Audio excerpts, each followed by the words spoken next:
I don't know if I'm live or not. I'm really confused.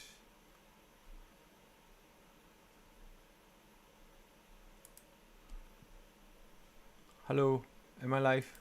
Am I not live? I hate this app, man. I hate this app. Um, Just one smart, focused, intentional trade each day. maybe I'm live. I don't know, but there's an ad that's happening just now. Yes, I think I'm live. I'm live. I'm live. Am I live? I don't know if I'm live or not. I really dislike this OBS app. Um, I think I'm live. Okay, anyway, the show must go on, yeah? The show must go on. So I guess I can assume that yeah, you can see me now. With an echo. Let me turn it off. No echo, no sound. Adrian, yes, you are. Okay, so that it's a bit okay, guys. Apologies. I was talking for 15 minutes, thinking I was live. Obviously, I wasn't. It wasn't Link. So whatever software that I'm using wasn't Link. Okay, but AV is good, and let's start the show. Sorry, I'm laughing. I actually spoke for 15 minutes to nobody. I don't even know if it's recording or if it's not recording. But let's assume that you did not hear all this and the show starts now. Okay?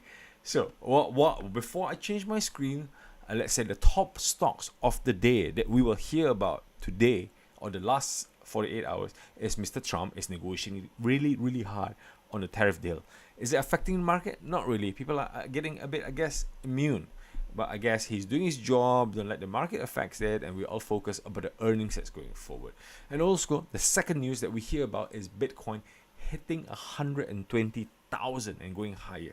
Okay, now Bitcoin seems to be generating, pushing, but there's no alt season. MSTR, the Ethereum, and other AVAX Solana is not moving. So it seems that Bitcoin is pushing. Why? I think it's personally because of the US dollar dipping and everybody's buying crypto to hedge on it. And the next thing is what we're going to be talking about today is all about the earnings. Okay, the earnings, the banking, and then the three major tech stocks that we want to speak about. And let's kick in. Okay, give me 2 seconds. Let me change my screen first. And once the screen is done, and we can begin. Okay, present. Ta-da! Week 29. And before I begin, I would like to say hello to all my club members. Brian, how are you doing? Adrian, Mike, thank you very much for attending, guys. Appreciate it very, very much. Sorry for the technical error. Mike, if you did not hear me, I was actually talking to myself for literally 15 minutes by myself. And now I'm back in. Okay, no qualms. I can repeat myself. I always can repeat myself. Week 29, where has the time go? Seriously, 2025. Week 29, I'm going to holiday soon. Summer, I cannot wait. It's so hot. I've got a fan here. I'm sweating as I'm speaking. But energy is rolling. Let's get into it, guys. So, as you all know, guys watching maybe on the rerun, on the retake, corporate bond yield, 5.5%. I see this. Doesn't matter if it's going up. I see this going sideways. It's starting to wait.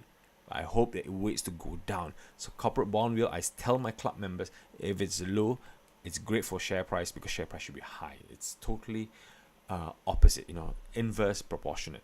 When corporate bond yield is high, share price is down. Okay, so the lowest this has been was back in COVID 2020. Only the smart people, all those MBA, are saying that.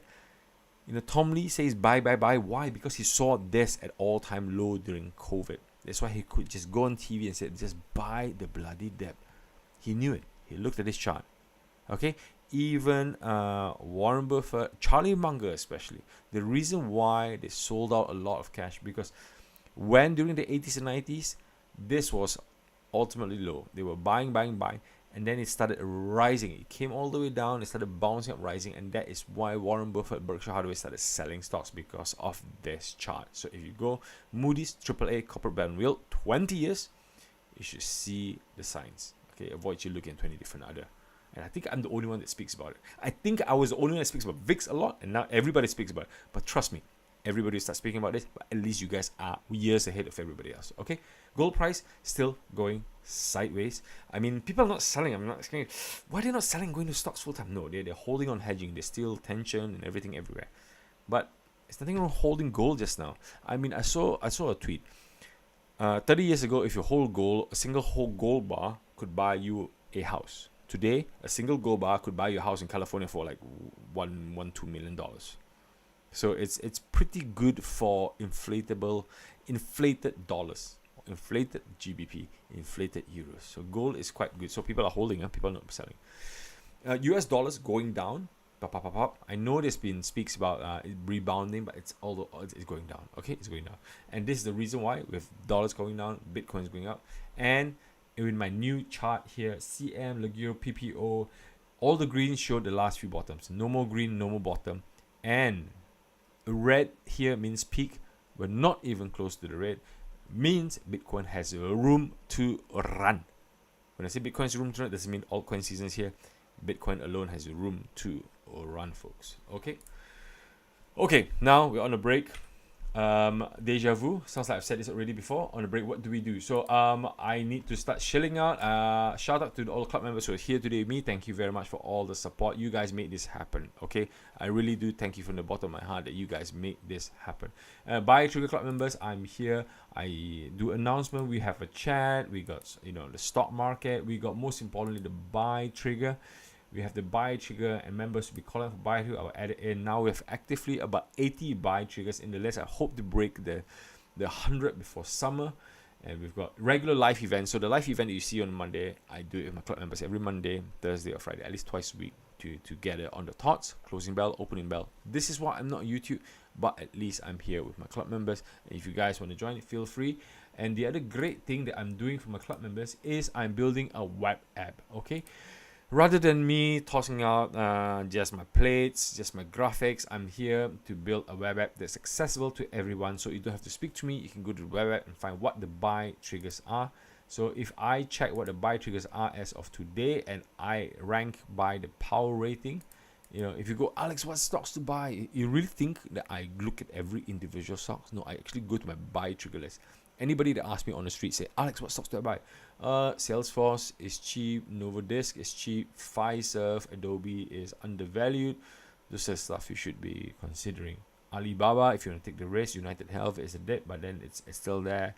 It's a bottoming. Lululemon, high risk that you can take, but it's cheaper than its valuation price just now. That's what I will share. This is what BuyTrigger is about. Systematic investing, no time wasting. And portfolio, we got the portfolio pyramid builder. Okay, and if you are under 35, my rule of thumb, you can go risk 15%, high risk. Okay, you can get the Palantir, you can get the Robinhood. In fact, Palantir and Robinhood, I will be promoting them to high growth now. They have stabilized.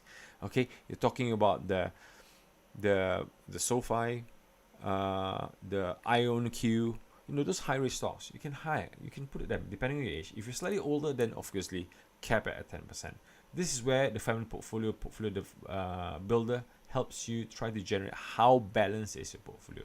And then we got a news here, and we got calculators that's open up if you're part of the members class. So if you're part of members, this is all accessible to you. At the moment, it's beta, but I am hoping to get it, all the bugs removed, and then we can get back to the full version. But then if you are going on trial, go to the website, web app, buytrigger.blog.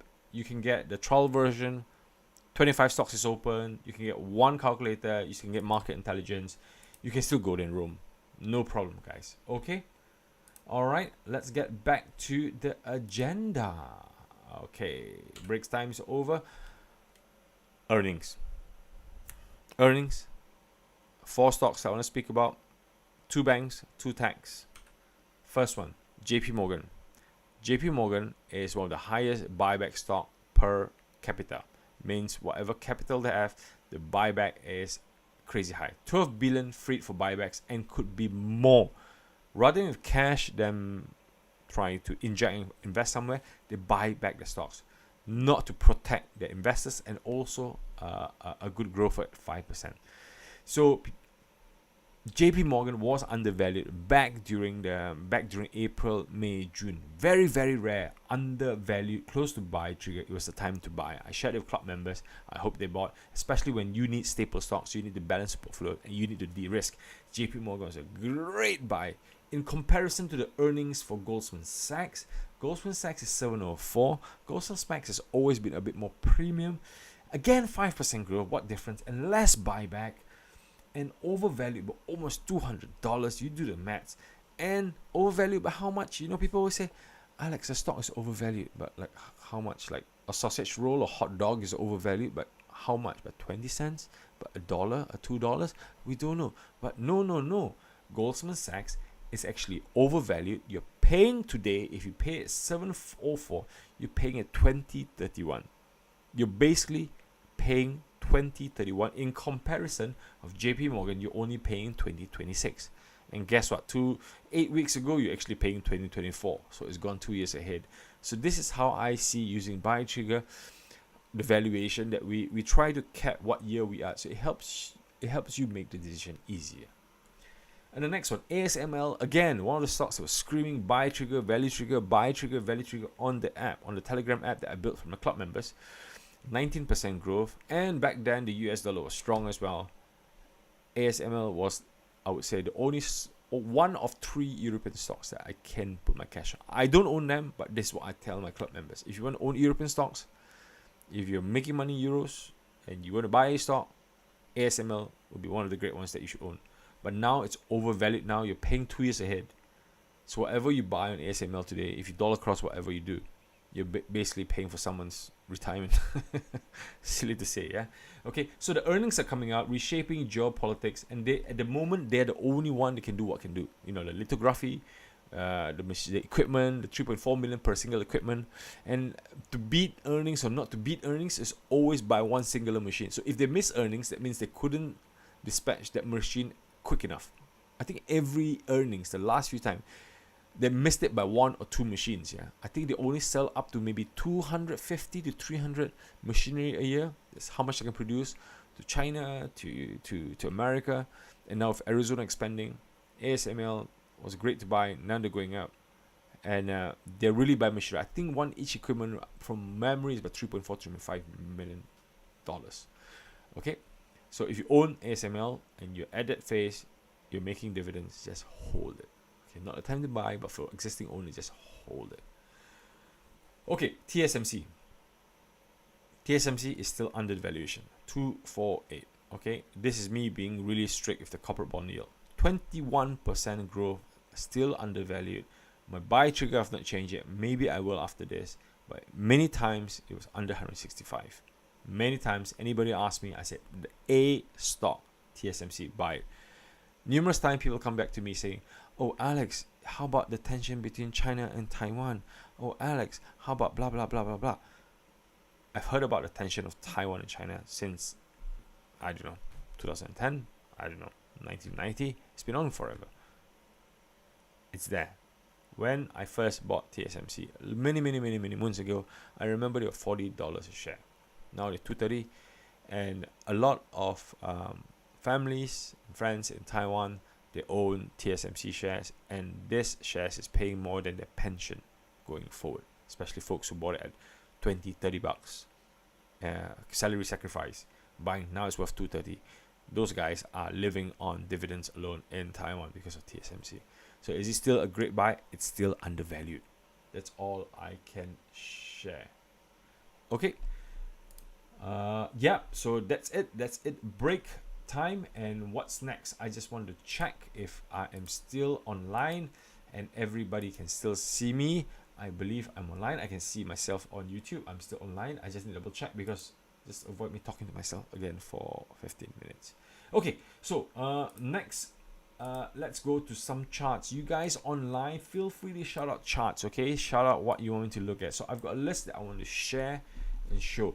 But again, feel free to shout out if you got anything. So my good friend VIX, okay, I've drawn this very fancy diagram. Bear bull mode. It's now in bullish cycle. Bull. It's not even cruise control. But I did say to my club members that if despite it's below, don't take profit. There's room to run. hold because you bought the dip really hard. There's room to run. Don't do anything. I've been telling my clients, don't do anything, don't buy anything, don't. I mean, the only thing I bought in the last few weeks, you know, as transparency, was only SoFi. Okay, I bought SoFi 16, 17, 18. That's the only thing that I could buy. Okay, and SoFi. And even covered calls or anything, it's hard to do because the stock's implied volatility is low. It's doing nothing. I literally done nothing. That's why I got time to build the web app. Okay, that's the VIX. That's the VIX. But one thing that I like is the SMH. SMH is basically the index for all the semiconductor stocks. Okay, on the 1 weekly chart, the 13 months sideways, as you can see, I predicted the dip, which I was right here. I predicted that dip, which I was wrong there. It kept going, but I told everybody to hold. The Nvidia, the AMD, whatever you bought, just hold. There's no point in trying to time that market. That dip was the hopeful, buy more hopeful. Okay, you missed it, fine, you missed it. As you can see, it's pulled back a bit, maybe because of earnings. Maybe they've gone a bit higher than normal. And yeah, I mean, for Nvidia, it's not oversold yet. Okay, when it goes red, it's not even close to, it's almost there to the red here. Okay, when it goes red, it's oversold. When it's oversold, it dips down a bit. When it's oversold here, see, it dips down. When you see the red here, it goes up, it dips down a bit. When you see the red here, it goes up, it dips down a bit. How much it dips, we don't know. Every time it bottoms, the green comes up. Okay, but at the moment, it's not oversold. There's still room to run for Nvidia up to the earnings. But on the other side, AMD has already gone into the red. It's gone into the red since May, broke down a bit. It's still in the red. Okay, it's already in the red, so it might already hit its peak. Okay, it might hit its peak, and then the earnings will have to be greatly amazing to break it through, or else there's no reason. I know I've seen 200 price target by Citibank. Was it Citibank? 200 price target. Okay, everybody is desperate for Nvidia, AMD to chase Nvidia. But again, I tell my club members, it's two different companies now. It's completely two different companies. They're doing different things. They have got different clients. There's so many people to serve. So if you are an investor that still merge AMD and Nvidia and talk about it all day long, AMD and Nvidia is like Batman versus Superman. No, that's wrong. You're not an investor. AMD's got its own valuation, it's got its own forecast, and it's improving. The net profit is improving more. That's the reason why it never broke up, because the net profit was not as fat as Nvidia's net profit. They're catching up. Lisa Su is doing a great job, but now it looks like it's peaking. We shall have to wait and see. Okay, going to Goldman Sachs again. That has peaked as well, so I suspect a pullback because it's higher than its valuation just now. For JP Morgan, again also red, way ahead. I think there might be a pullback. That's my suspicion, but I'm not going to just forecast and tell you guys what to do. I think it's already in the red there. The green that's bottom out a bit, so there's a bit of confusion on the green, but we need to wait and see what will happen next. Netflix, I didn't speak about Netflix, but Netflix is one of the best recession-proof stock out there. They survived COVID, they survived the recession, they survived everything. Okay, Netflix expanding the gaming, it's expanding to anything they get their hands on, because all of us have got our attention locked on Netflix for an average of 5 to 6 hours a week. I mean, the younger generation has got it locked for average 2 hours every single day. Okay, so Netflix earnings is coming up on the 17th of July, also this coming Thursday, and I think there is room to run. It shows that there's a bit of a bottom, a bit of a slowdown there. I think if earnings come more spectacular, 6.65 last time, they're expecting 7.071. Netflix is just so much to run. Okay, ASML. Okay, ASML, the buy trigger was around by the 600 zone, which was here, and now they're starting to go down. So the last time it was at the zone, it was at the end of May. That was the last time you can buy the dip. Okay, and we were at the dip back in November. It came back in January. It came back in April. And who bought the dip there?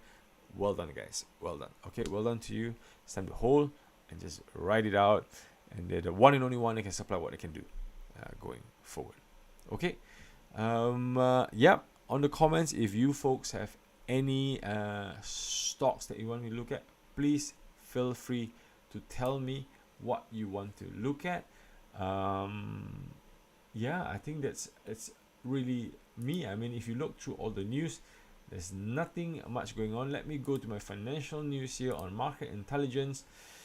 It's the news for the next few days is going to be about Trump threatens the tariff on Russia. I think this is 100% tariff, if you will. And copper and silver is really materials. Copper and silver is going up. Yeah, it's going up. The demand for copper and silver is high. So I think this has been a great year if you are a raw materials trader. Raw materials trader is doing pretty well. Let's go long. Just win on everything. Just to pick which one is going the highest. Way better than cryptos, unless you're just a Bitcoin trader itself. Okay. Other than that, Copilot, housing, inflation report. I mean, it's really not very major news. Let me go large cap. Clear all. Filter. Oh no, Apple mid cap. That's about it really. Just Copilot and yeah. So what was the other news that I've been hearing about? The other news I've been hearing about lately is I think there's a bit of a not trade war. There's a bit of a skills war going on. Google are trying to go all out. Meta is so proud because they go after top AI engineers in the office just now. You know, you got AI, yeah, but they're paying 100 million for AI engineers to come in. So like you said, you will not be replaced by AI. Period. But you will be replaced by a person who uses AI very, very well, regardless if you're a doctor, PE teacher, an architect, an engineer, an entrepreneur, an actor. If you can use AI better than everyone else, you'll be ahead of the game. So this is that golden era just now as we face. Okay, I've got a group of friends at work that we focus on using AI to build different stuff at work, to build different side hustle at work. And folks who are left behind saying AI cannot replace us, you know, those guys will be washed away pretty quickly. Okay, folks. I am looking at the chat and I see Nelson Lee. Hello, Nelson. How are you? And since you are here and you're shouting for some charts, I will go back. AMD at the moment before earnings, folks, are just pumping it to 146. My chart tells me that it's overbought. Okay, it's overbought just now. This seems like the two double tops, so it needs a spectacular earnings before we break it higher. I know folks been saying price target update to 200, but the real buying of AMD was at this point. So if you bought AMD under this banner, under the $99, yeah, under 99, if you bought AMD there, just hold it, don't sell. What's the point of selling and they're trying to swing trade 99 to 146? If you break it higher, you could double. If you missed it, wait for dip, you buy more because they're doing well. Okay. TSMC, let me get TSMC's chart. TSMC, as for BuyTrigger, TSMC, I can assure you that it is undervalued. Okay, but if you look at the charts here, it looks like it's oversold at one point. It's come back down. Okay, it looks like there's a green there. There's a silly bottoming at one point. Who bought it in 207? Well done. Who covered call at this point? I am so sorry for you. Okay, so now it's broken all-time high. People expect to go higher, but it seems a bit overdone. But it could reach 140 and decide where to go after that. But again, like I said, TSMC on my point here. Where's my chart? Come on, charts. As I say on my BuyTrigger, TSMC is still undervalued 248. If you bought under BuyTrigger here, no reason to sell. Just hold it and do what you need to do. Okay, the last stock that I think I see on your list, I'm very good at multitasking today, is MU. Somebody asked me about MU on X today.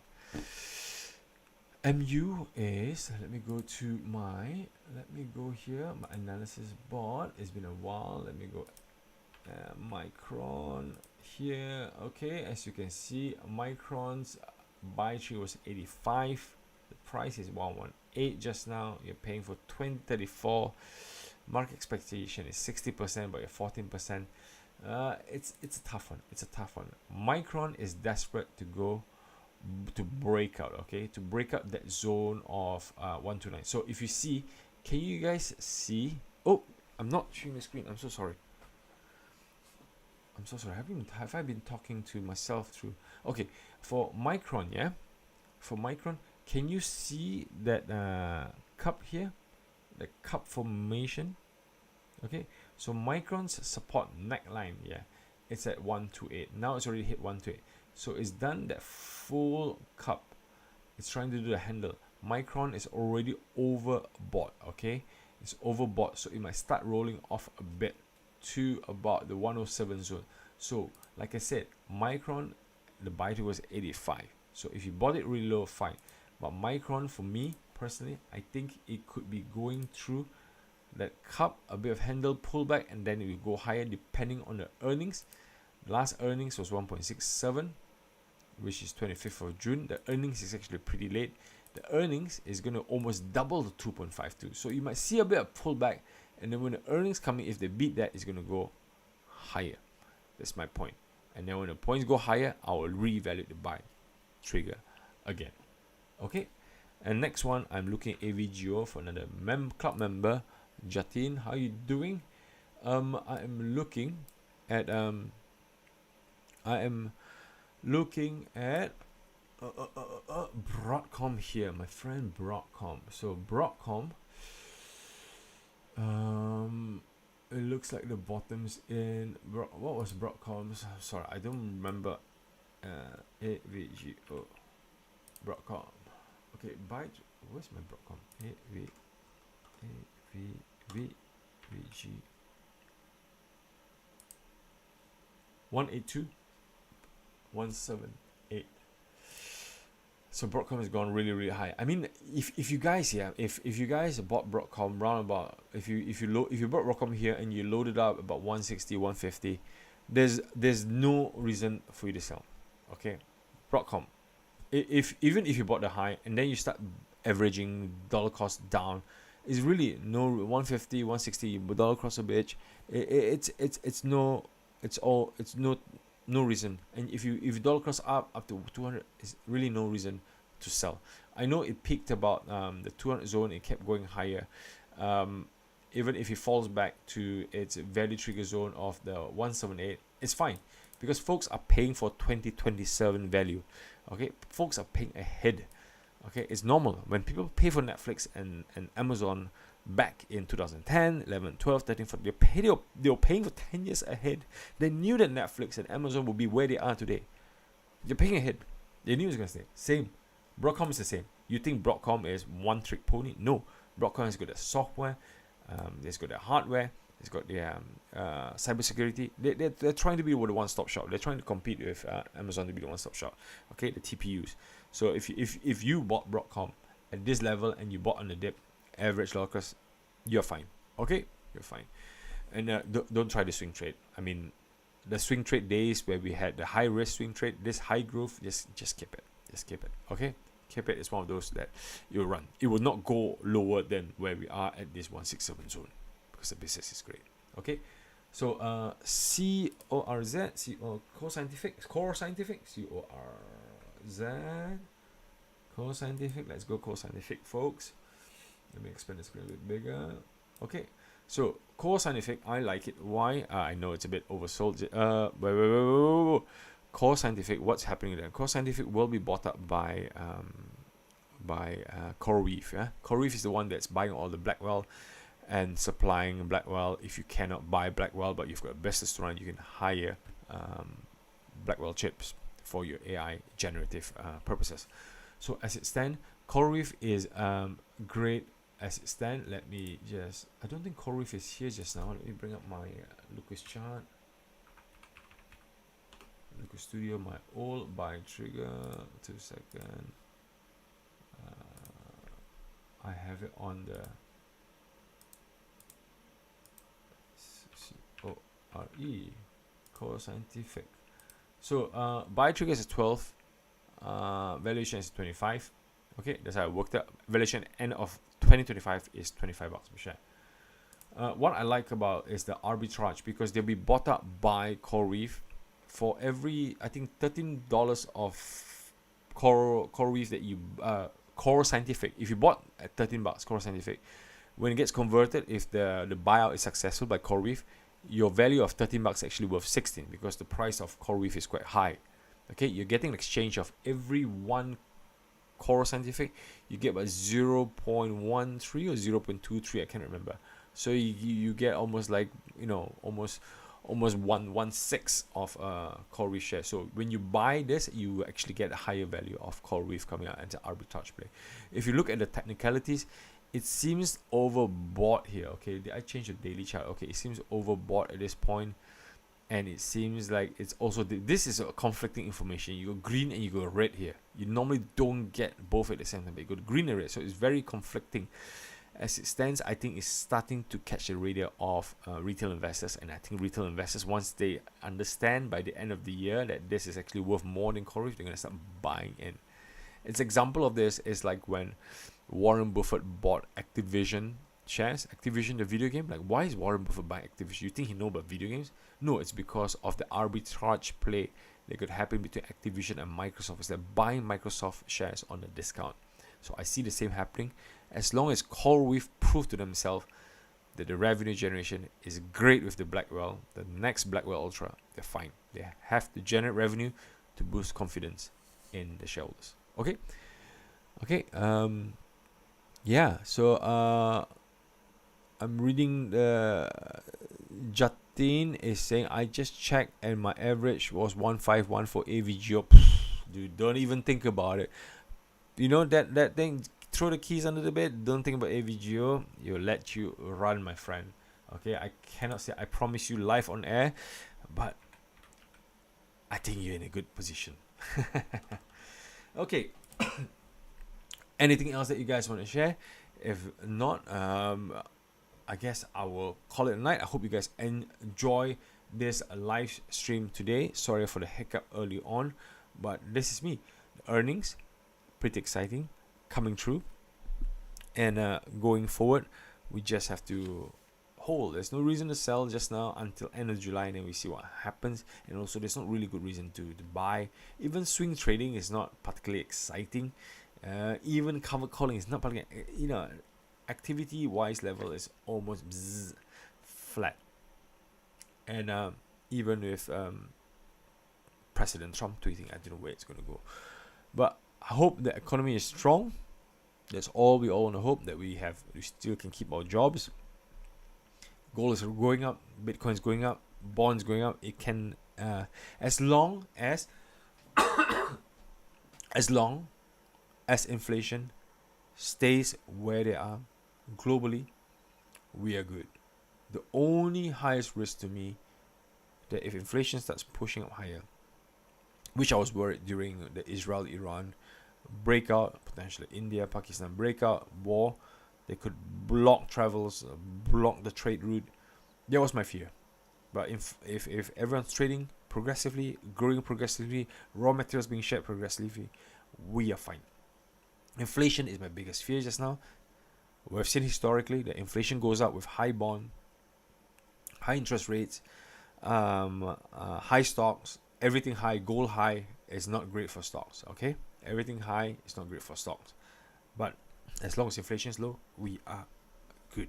Okay, folks, thank you very much for your time tonight. It's a bit late for you guys staying in Europe, but I appreciate your ventures here with me. Okay, you have a good time. Survive the heat wave this week, and you'll be good. Remember, drink lots of water and maybe beer if it's way too hot. Okay, thank you very much, guys, and I'll stop streaming now, and I hope to see you soon. And for the club members, obviously I'll see you guys again. I believe it's Thursday or Friday. Let me check. So with my club members, I have the next time I'm coming live with my club members is on the 17th of July, which is Thursday. No, it's Friday. Is it Friday? Is it Thursday? So 17th of July, it's Friday. I think it's Friday. Yep, it's lunchtime. I'll be online because on half day that day I'll be online, and we'll be talking about lots about earnings. Okay, folks.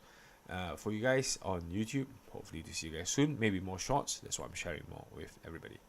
Okay, thank you very much. I will stop streaming now. Have a good day and good night. Bye bye.